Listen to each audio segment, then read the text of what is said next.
Hey everyone, it's Betsy Harvey with Betsy Harvey Inc., your communications headquarters for confidently communicating your personal brand story in your work and in your life.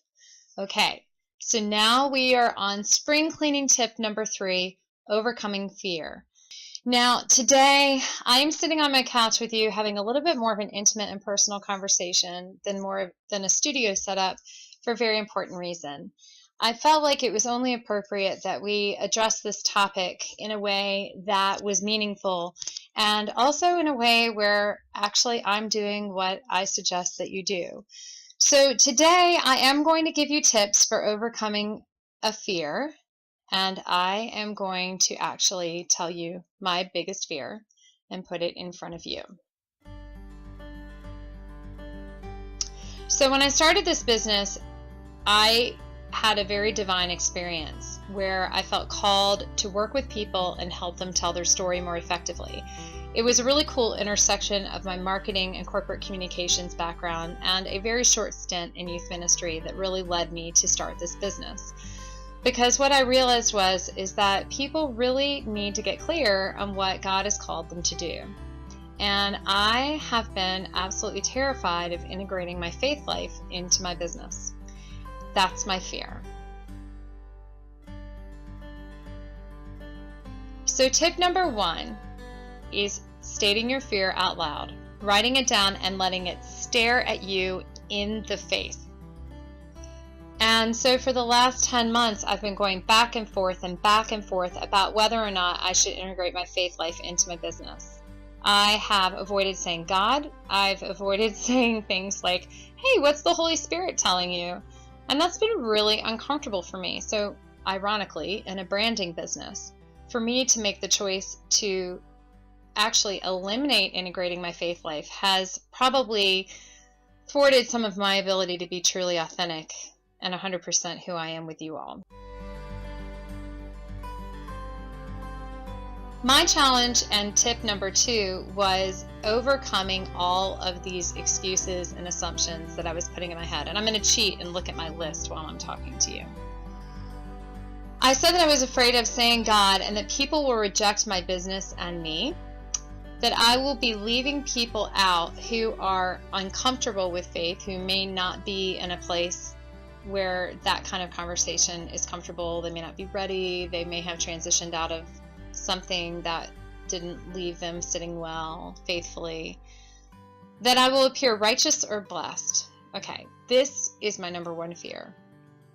God is love, and all I care about is loving you all as a community and really helping you. So when I see people who take their faith and use it for elite purposes or status, it really, really makes my skin crawl.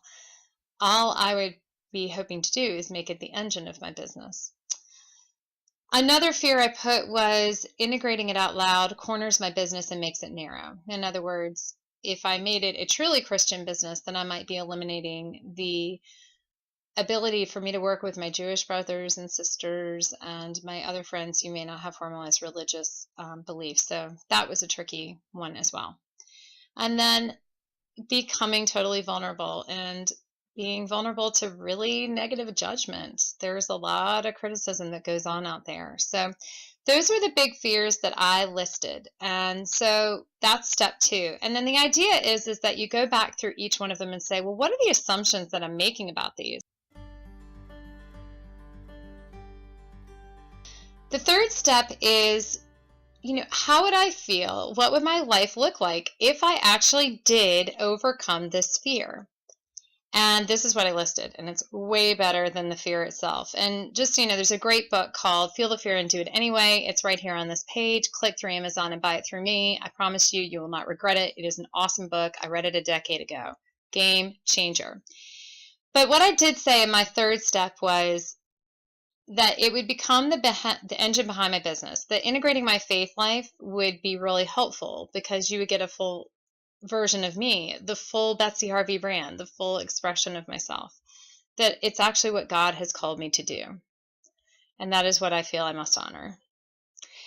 That it allows me to be who I am openly and be expressive and enthusiastic. I was born enthusiastic as a child, and I've always been this way. And I remember having a boss who told me to turn down my enthusiasm. So for that boss, poo-poo, because you know what? God created me this way, and this is the way I'm supposed to be. And that's part of my brand and my story.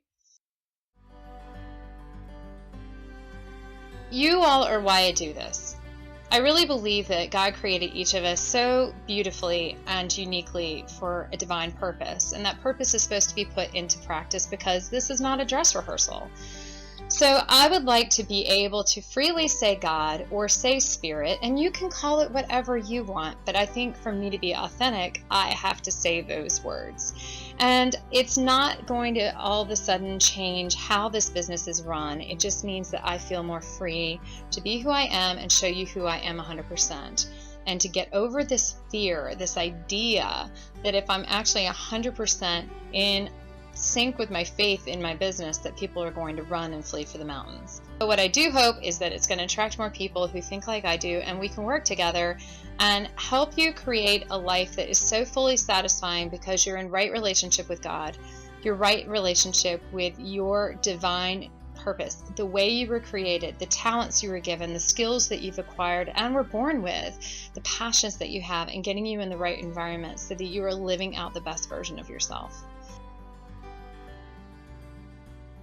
3 steps that I would recommend for overcoming your fear is to name it and identify it, write it down. The second step is to write down everything that you're afraid of. Then go back through that list and find out where you're assuming things. And then the third is, what would my life look like if I actually overcame this fear? How much more awesome would it be?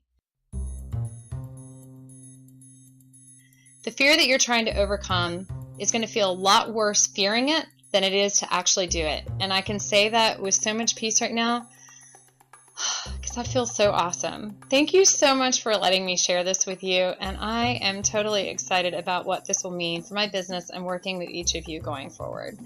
So on that note, be well. I'll see you next week when we attack Clean Up Your Room, the final step in spring cleaning. And I hope until then that you'll totally be well, and I wish you all the best. Have a great week.